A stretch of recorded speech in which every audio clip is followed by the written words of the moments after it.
Yes, should work just fine. Thank you very much, Roger Lee, for the warm welcome. Thank you all of you for attending tonight.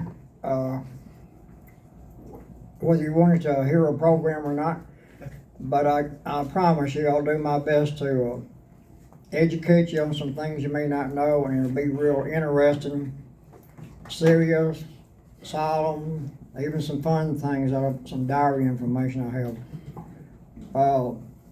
My program is on Captain Arthur Henry Keller. He was born in 1836 and he died in 1896. He was only 60 years old, but he was a very unique individual, came from a very prominent family, and he was the father of the notable Helen Keller that was blind and deaf since she was 18 months old. And Helen Keller is the daughter of Captain Keller's second wife, Kate Adams. And Helen was the eldest child, and they had 2 other children. But I need a volunteer. I want to ask to pass these around. I'll do it. I'm not here. This is, thank you, get a man. This little copies of pages I made about 25 copies, but if someone's short, I'm sure later someone can get a copy for you later. But I like it, even if it's a find a grave information copy, because it's got a photo of him when he was elderly, not elderly, just older, around the 1880s. And I made some copies of pictures I will pass around later. There's only 3 existing photos we know of, and thanks to my good friend and history researcher and genealogist Hugh Pritchett here, he helped me out a lot to gather some information before this program. But we started doing some deep research back in February, and he helped me out an awful lot with some Confederate records that I didn't realize existed. But I like this document because it shows his picture, and it shows his headstone marker in Tuscumbia Oakwood Cemetery. Then it shows his military veteran, Confederate veteran marker at the base.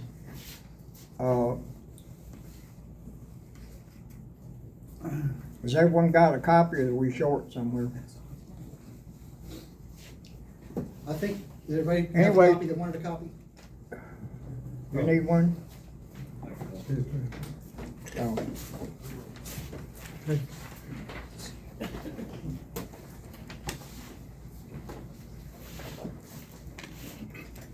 Anyway, to give kind of an overview of what I want to try to share with you, I'm going to give you some information about the history of Captain Arthur Keller as a person, and then during his career in the 27th Alabama and on assigned duty later with Colonel or General Roddy's 4th Alabama Cavalry, and that was somewhere around the beginning of the Atlanta campaign, around June, July, or maybe before that.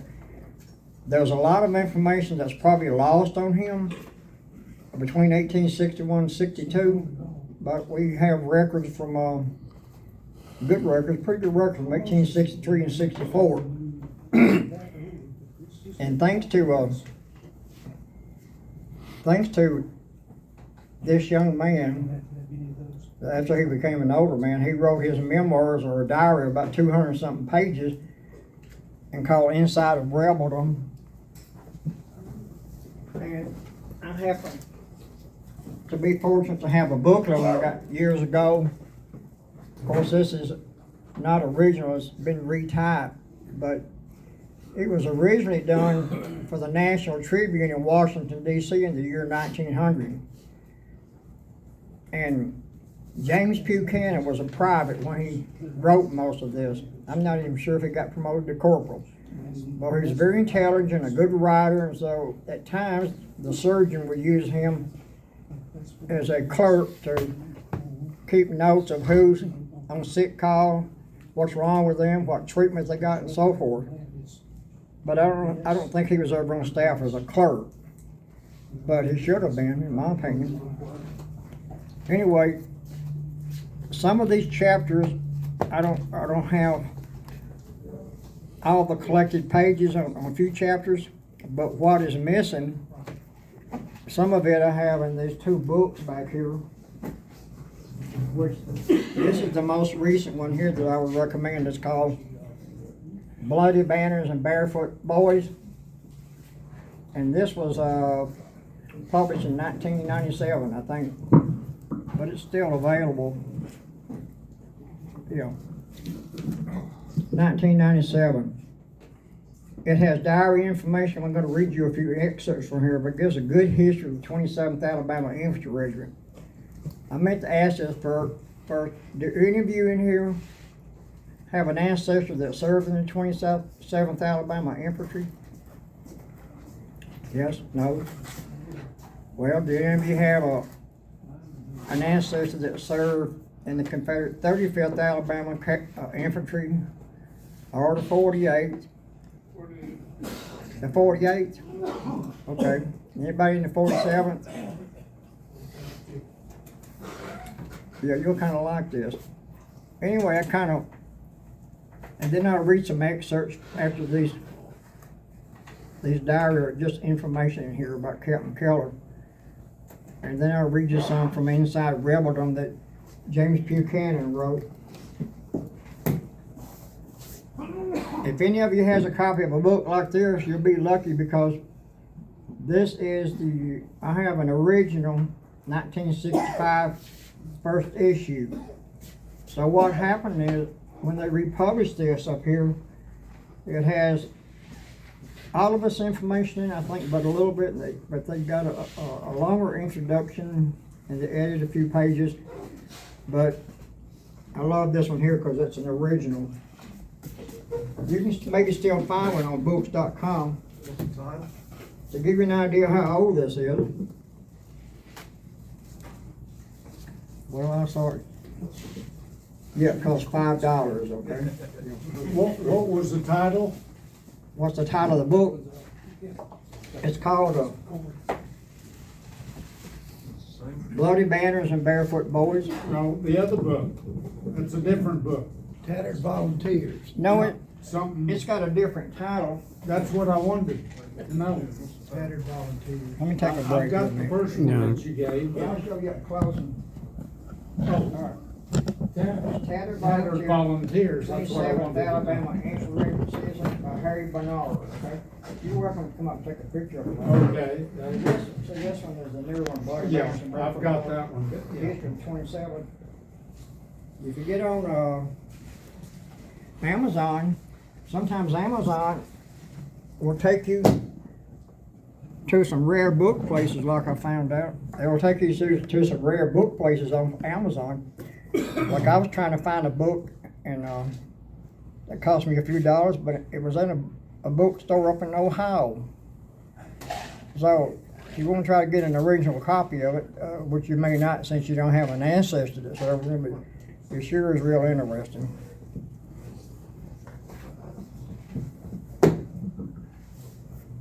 I'll read some excerpts from that later. All right, got those out.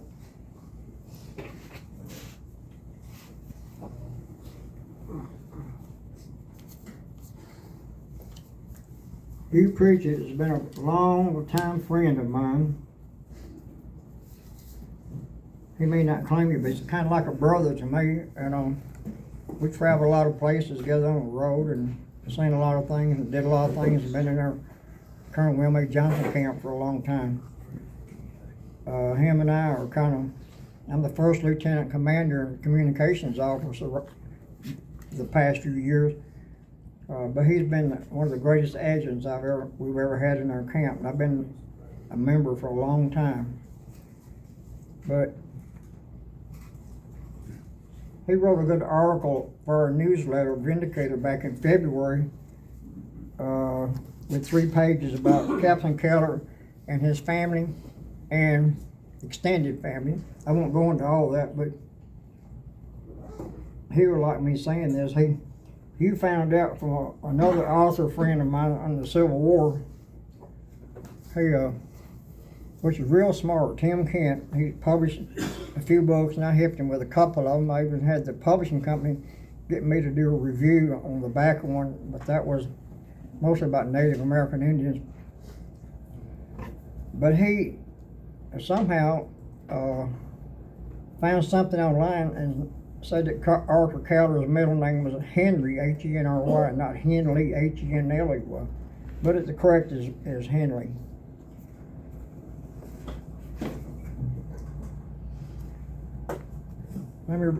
This little booklet right here, my family came back, their ancestors a long time in Tuscumbia, between the Coopers and the Mulligans and Birds. My wife is a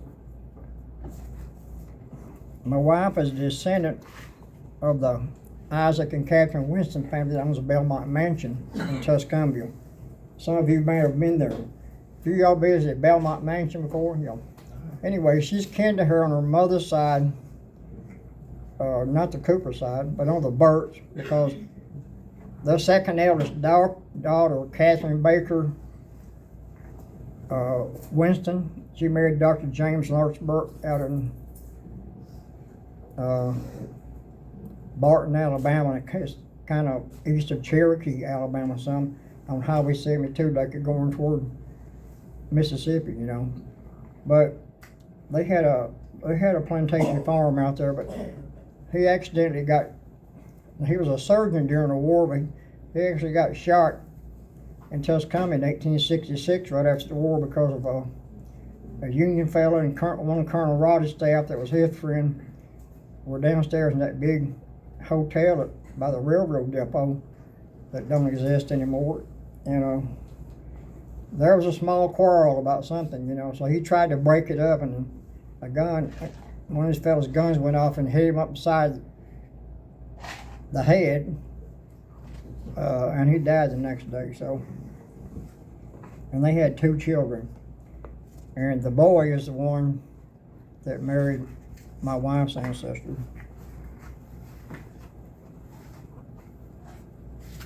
Anyway, this booklet here says a history of Tuscumbia by Captain Arthur H. Keller. It's not all necessarily by him, but what he did, he wrote mostly about, in this little booklet here, it was republished in 1981, but the original publication is 1888. And as I tell you later about when he starts getting in age, about him being a U.S. Marshal around 1883. No, I'm sorry, 1885. He was confirmed by the Senate in 1886. He wasn't much into politics, but he did go to 2 national conventions in the late 1880s. He never wanted to seek political office, but he could have. But this is a nice little booklet. It says reprinted from the Northern Alabama Historical and Biological by T.A. DeLand and A. Davis Smith, originally published in 1888. And the Tennessee Valley Historical Society had this published with their headquarters office. It was in Sheffield, Alabama in 1981. So we have 2 of these books. One of the pictures I'll pass you around, you're going to see this one right here is kind of blown up, but it's kind of foggy, but I made a copy of this one too to pass around. But it's a history of the Tuscumbia mainly. But I want to read you this. One thing about history is I love Civil War history, especially local and regional, okay? And I know quite a bit about national Civil War history too, but not as much as local and regional, because that's just really nice to study. I got a library. I got a library in my house to prove that, but got too many books like some people. So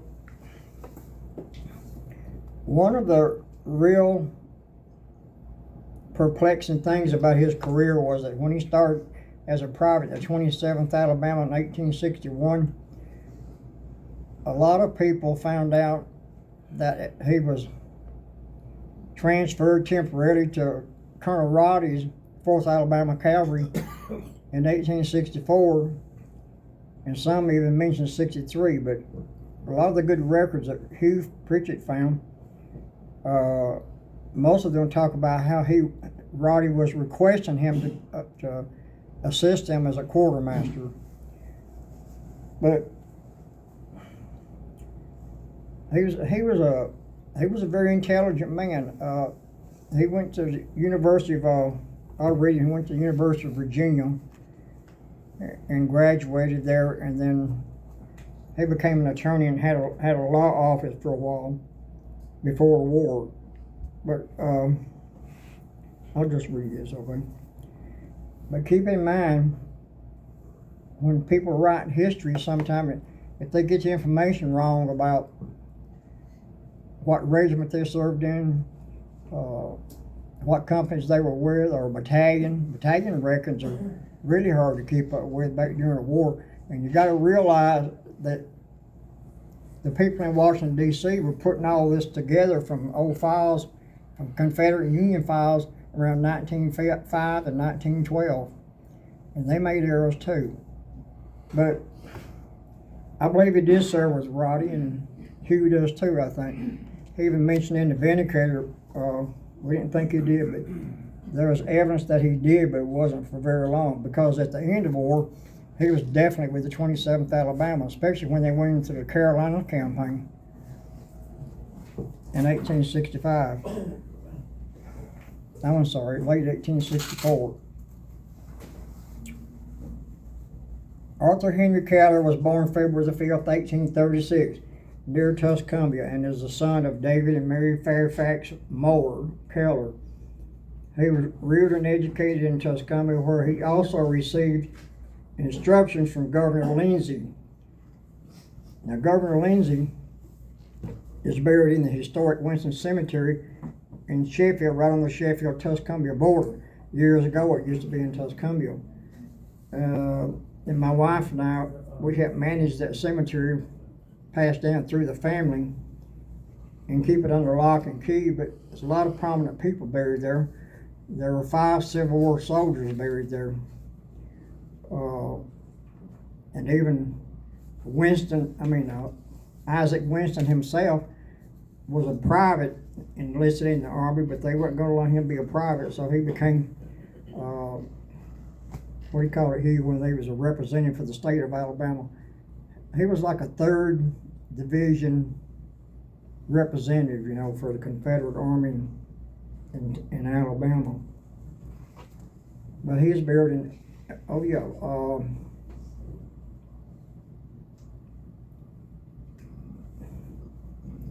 this Governor Lindsay, he was from Lockerbie, Scotland, and he was the first he was the first foreign Alabama governor. That's what I wanted to say.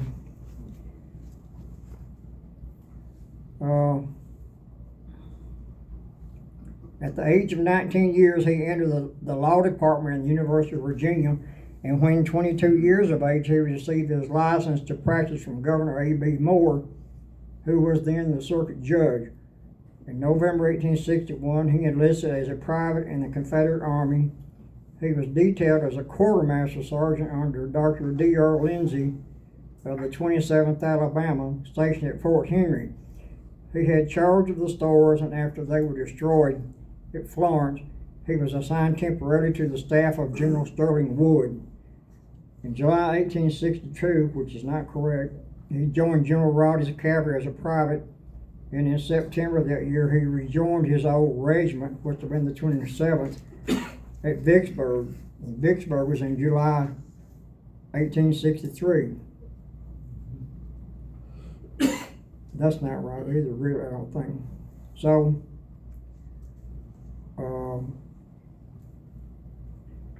it says at Vicksburg, which he remained until July 1864, when he was made paymaster of General Roddy's division of cavalry, position he held to the close of the war. Well, they didn't stay with him through the close of the war. Hugh Pritchett has some offhand information, either verbal or someone had a diary that mentioned that Captain Keller was at the Battle of Franklin on November 30th, 1864, because he had so much dirt piled on him, had his arm or leg sticking up, they had to dig him out. They thought he was dead, you know. And the 27th fought there, of course, and they fought in the Nashville campaign too, as well as at Columbia, some skirmishing and the battle at Spring Hill. So it says, when peace once more reigned supreme over the land, Captain Keller engaged in the receiving of and forwarding business at Keller's Landing until the courts were open. Keller's Landing is what you would call northwest a little bit off the Tennessee River of Tuscumbia. And that road is still called Keller Landing Road, you know. When he practiced law until 1874. In December of that year, he purchased the North Alabamian, which is a newspaper, and was its editor for 10 years. In July 1885, as I mentioned earlier, he was appointed United States Marshal for the Northern District of Alabama, and in June 1886 was confirmed by the Senate. Captain Keller was married November 12, 1867 to Miss Sarah E. Rosser, a daughter of William Simpson, a well-known commission merchant at Memphis, Tennessee. She died in March 77, a little short of 10 years, you know, they were married, leaving two sons in July. Oh, I'm sorry. In July 1878, Captain Keller led to the altar Kate Adams, and she was the daughter of General Charles W. Adams of Memphis, Tennessee. And to this union there have been born two children, Helen Adams and Mildred Campbell. The older lost her hearing and sight when but 18 months old, and is now being educated by Miss Annie Sullivan from the Perkins Institute for the Blind in Boston. Captain Keller and wife are members of the Presbyterian Church, and he is a member of the Knights of Honor and the AOUW. You've seen that on some markers, but I forgot what that stood for. The captain has never solicited political preferment, but represented his party as a delegate to the St. Louis Convention in 1876, and also as delegate at large to the Cincinnati Convention in 1880.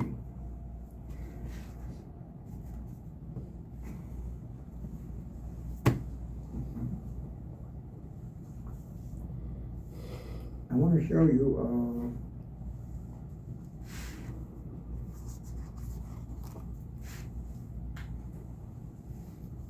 this.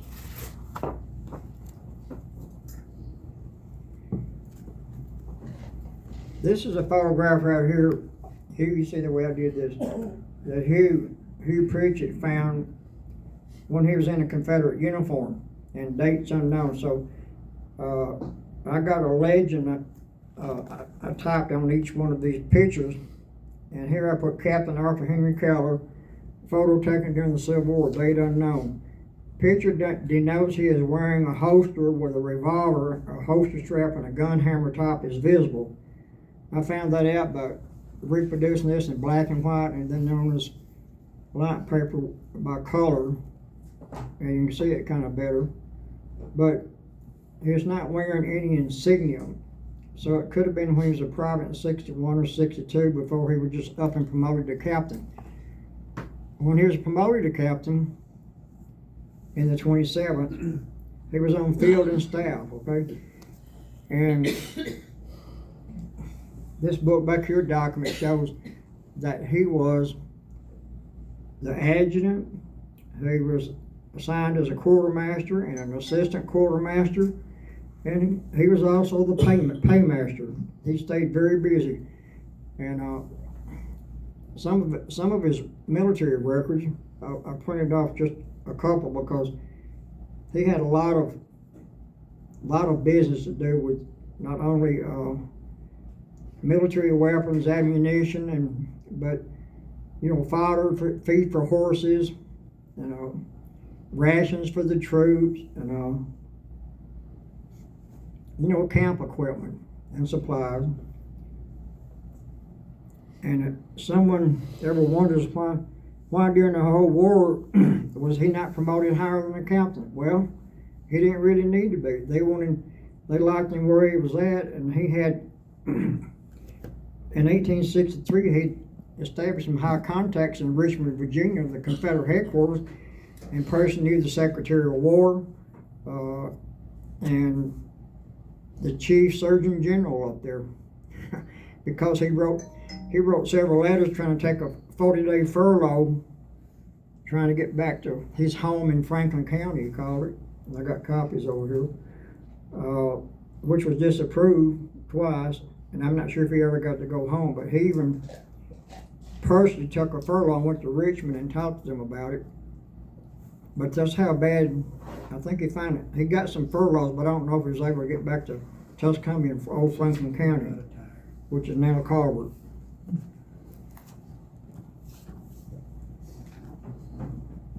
I'm gonna pass this around. Y'all can start over there and send it back. So to make use of my time, this picture is right here with a jacket on it and more beard and more hair too.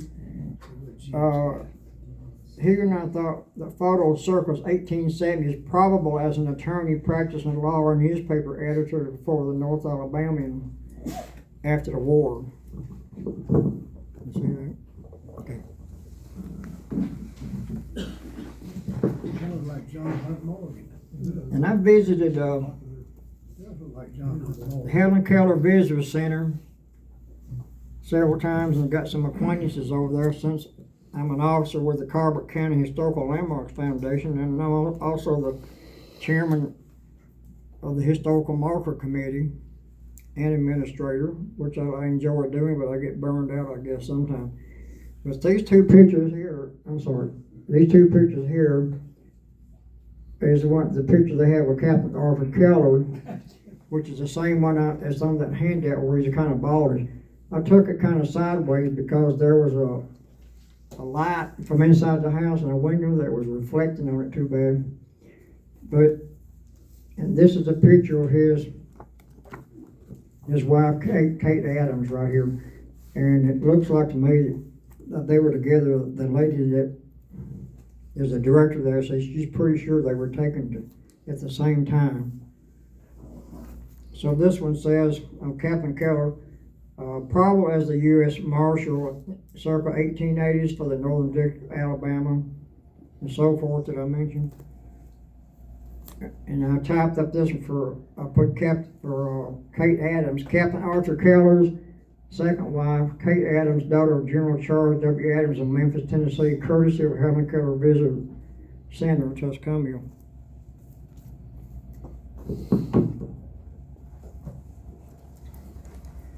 I'll pass those two around.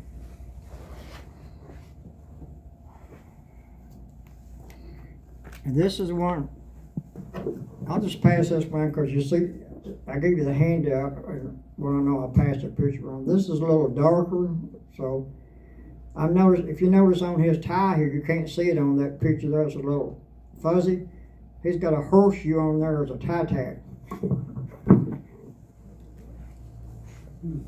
Maybe General Roddy gave that to him. But he was supposed to be an excellent horseman too.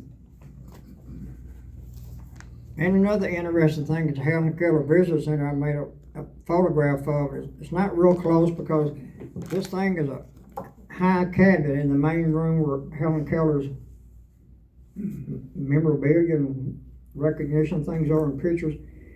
But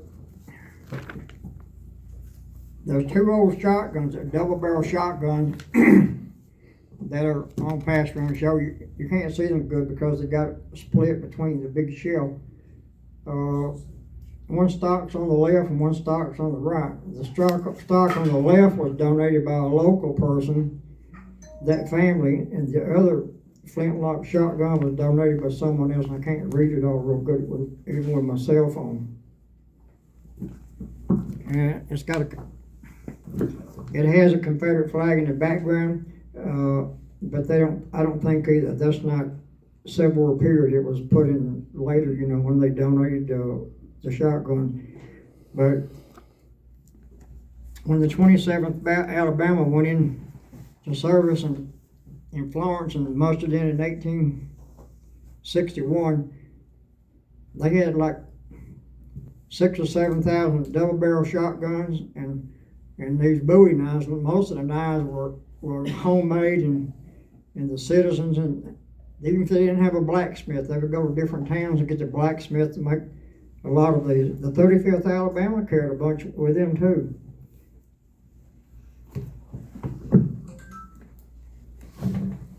Okay.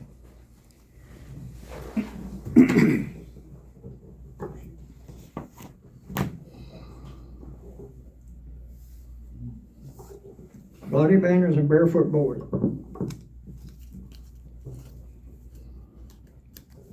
I've got my blue note stickers here. Pardon me.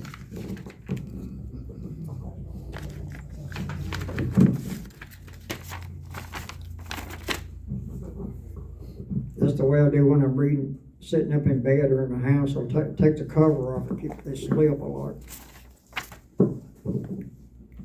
Anyways, anybody ever heard of Grayback? This is the original Grayback book.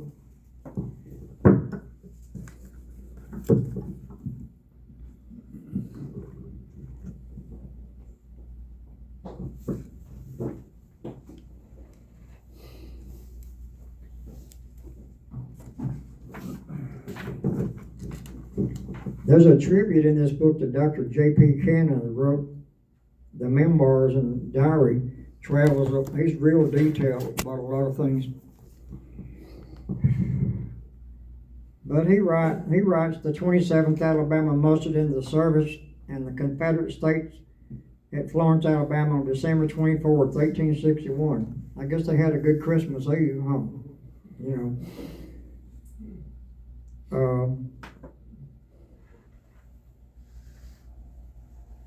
The field officers had been previously elected as follows: Colonel A.A. Hughes, Lieutenant Colonel James Jackson, and James Jackson is the famous man that owned,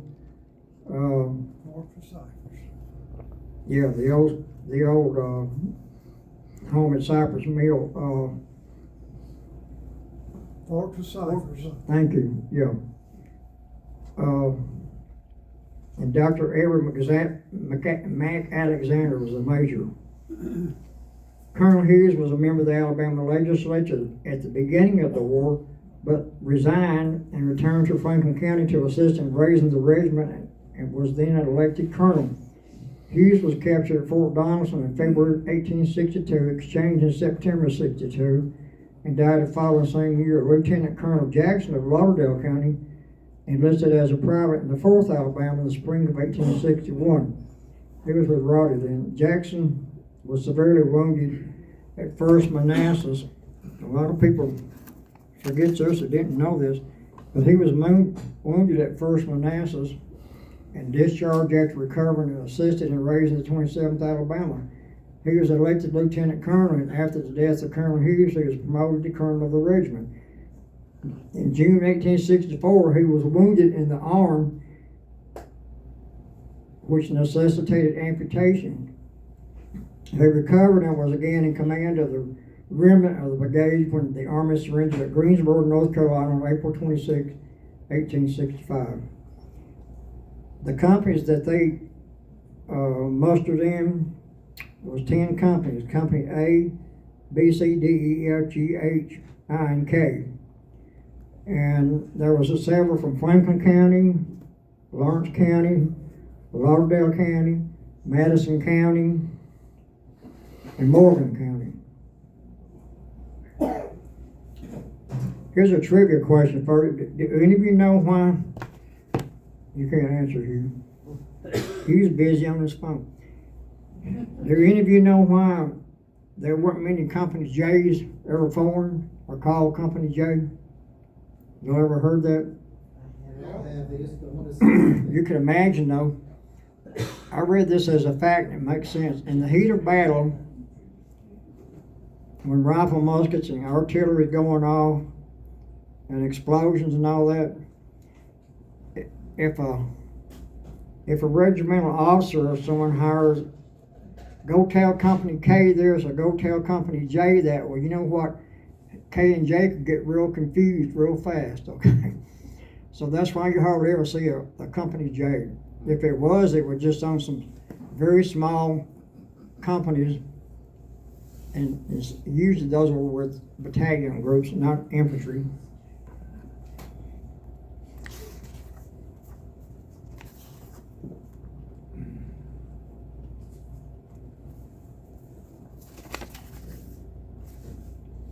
I'm watching. 45 minutes goes by fast, don't it? Anyway, when Captain Keller was at Fort Donelson, well, we was at Fort Henry first, and about 12 days later, in February, they had the Battle of Fort Donelson on the Cumberland River. And as you know, that was a Union victory by General Grant. So a lot of them had to skedaddle, retreat, and a lot of them got captured, but apparently Captain Keller did not get captured. But a lot of them had to go up to Illinois to prison and another state, but the majority was in the same place. But several of them died from disease. So they didn't get exchanged. They didn't get a prisoner exchange until 7 months later in September. So then they all had to regroup. But they campaigned first in Alabama, then Mississippi, then Louisiana, back to Tennessee, back to Mississippi, then into Georgia, and finally into Georgia, and lastly back into Tennessee, North Alabama, Tennessee for the General Hood's Middle Tennessee campaign.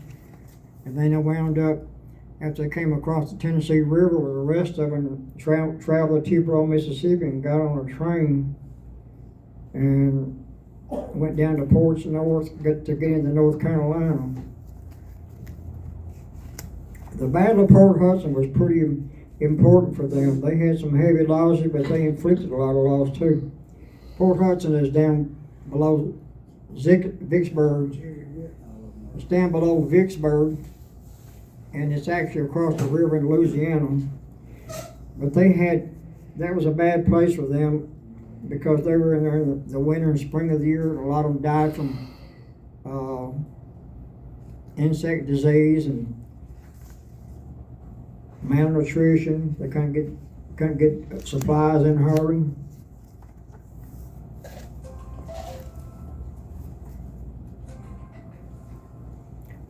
One of the famous, his friends was Captain Edwin Goodwin, that was in the 35th Alabama, but he was transferred to the 27th too. He's buried in west of Tuscumbia over there in King Cemetery, not too far from the creek at Town Creek. And my wife's ancestor, John Parks Cooper, he was a corporal in Company D&E. In the 27th, when they consolidated, they transferred him from the 35th to the 27th. And that's this fellow up here. My wife's ancestor. Oh,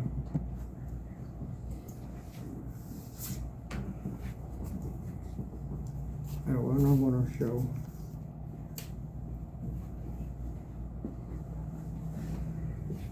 One mention that James Buchanan makes about Captain Keller, it's in this typed out book I call Inside of Rebeldom.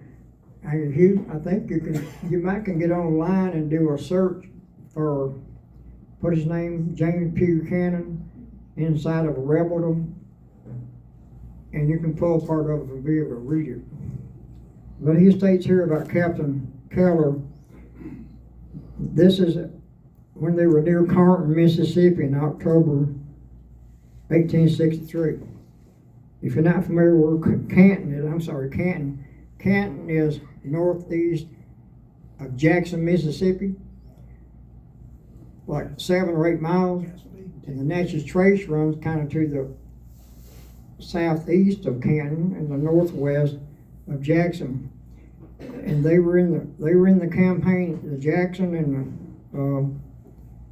the advance on Vicksburg in May, June, July 1863.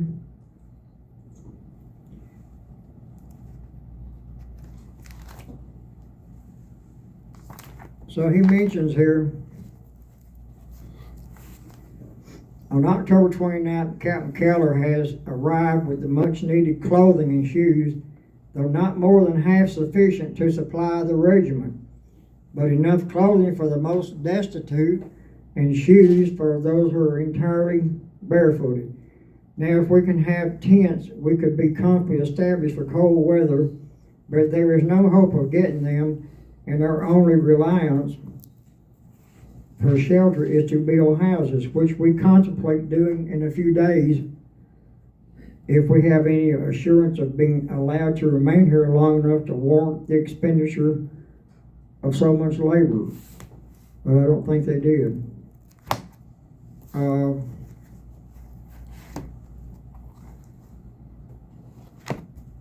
He writes some interesting things in this inside of Reveler about the Middle Tennessee campaign at the Battle of Franklin and Battle of Nashville too. And the only way he survived the Battle of Franklin, they were under General Scott's brigade and General Lawrence division, the right-hand flank over at Franklin, or the Carton plantation. So was the 35th Alabama right with them, and my wife's ancestor. And they had artillery shells, musket balls coming down on them all the time while they were steadily advancing the lines.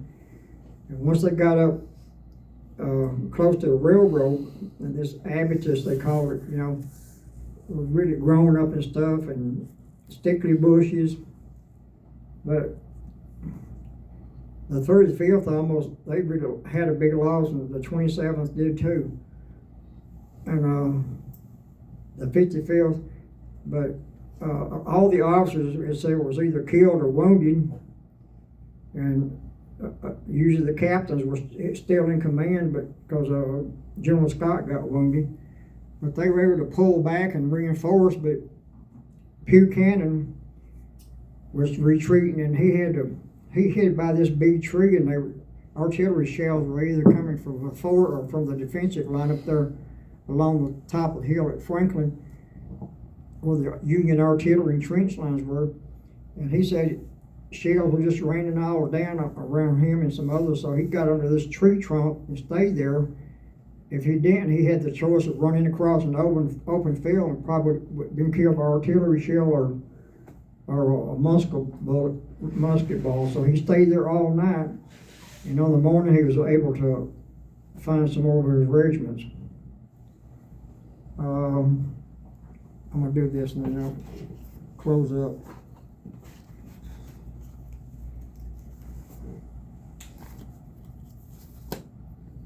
I'm going to lay this down a second.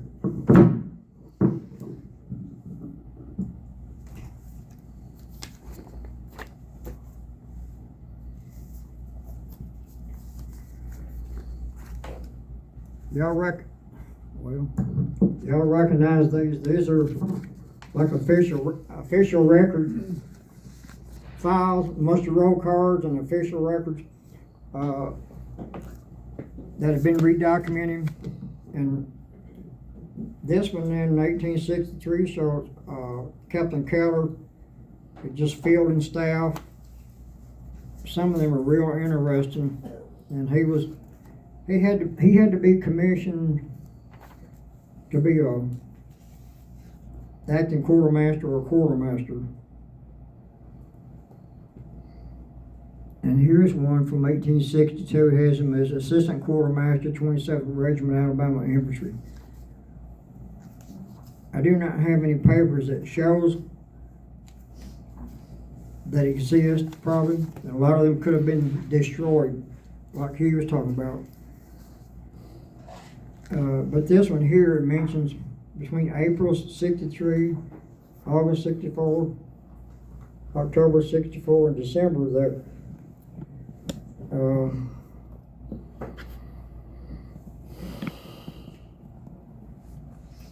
well, General Roddy was promoted in June 1863. I know that, but brigadier. But on April, they were asking Captain Keller, assistant quartermaster, to rank September 24, 62, to report to the 27th Infantry Regiment. That's okay. Memo was acting quartermaster from September 62 to April 63. Then it had in parentheses Roddy's PD, Philip D. Roddy's command. Then it had in August from headquarters near Atlanta, Georgia, Lieutenant Colonel in Chief Quartermaster McMicken ordered Captain Keller to report to Colonel P.D. Roddy for temporary duty. But they didn't say he got there. And he thinks there's some errors in here, and I do too. But in October 64, General Roddy's request that Captain A. Keller, Assistant Quartermaster, 27th Alabama Regiment, be ordered to report permanently to me for duty, and temporarily assigned to duty with this command in August, acting paymaster for it, in which capacity I desire to retain him. And then even December 30th, after the Battle of Franklin and Nashville, it says Captain Assistant Quartermaster assigned to duty as paymaster of General P.D. Roddy's Cavalry Command. So, I don't know for sure. Y'all can look at some of those if you want to. The one, but it's real strange, okay? We probably never will know. Another thing I found out from talking to some people about Captain Keller that's lived a long life here and familiar with the Helen Keller Visitor Center and his reputation. They said after the war he didn't want to talk about the war hardly any. And I think a lot of times, because he didn't agree to write any memoirs, he didn't want to talk about it much, from what I've heard, you know. Okay. I'm finishing up here, Lee. I want to get those there.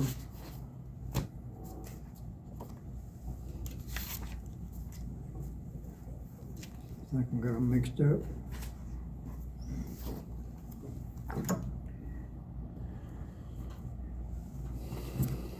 I'll just show you this and I can pass around when we're finishing up. What I have here is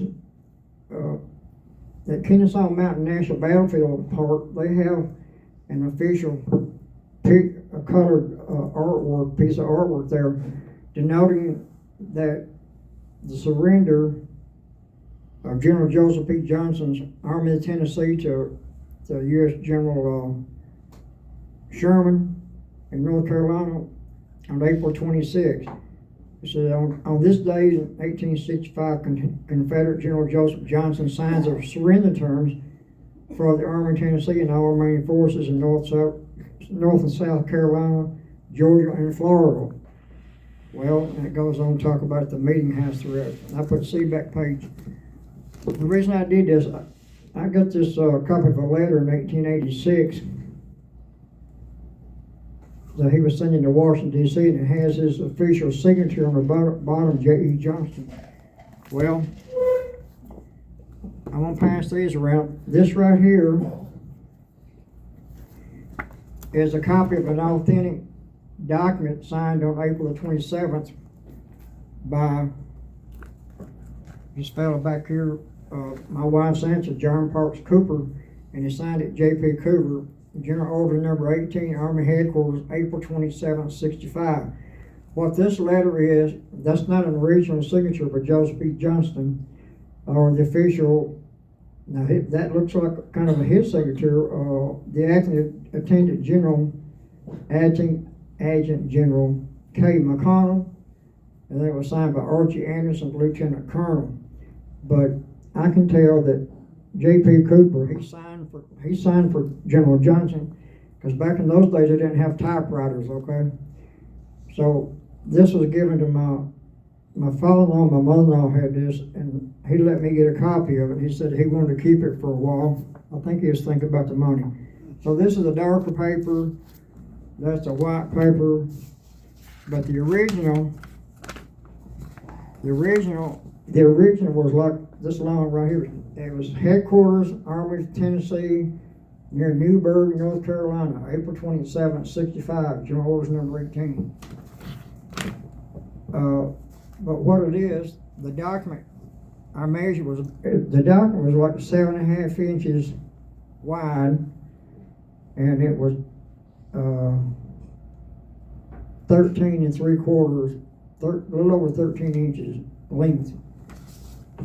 And back here you can see where he had it folded when he brought it home. Well, it's got fold marks on it. But the original is kind of in parchment paper, kind of that color. Okay. But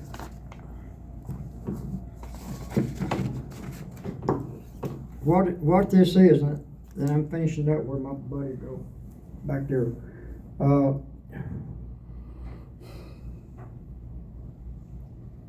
What General Johnson has stated here is more or less by the terms of the military convention made on the 26th instant by Major General W.J. Sherman, W.P. and General Joseph P. Johnston, CSA, the officers and men of the Army Acts are to bind, whatever, not to take up any against the United States until proper relief from higher authority, and shall receive gratitudes from the United States officer against something, molestation, but by the United States authorities, so long as they observe that are legitimate and the laws and for where they reside. But basically, General Johnson went on to say he wanted to spare the Confederate Army the hardships of the war and put it to an end. So this is really his address to his Confederate Army after the surrender on the 26th.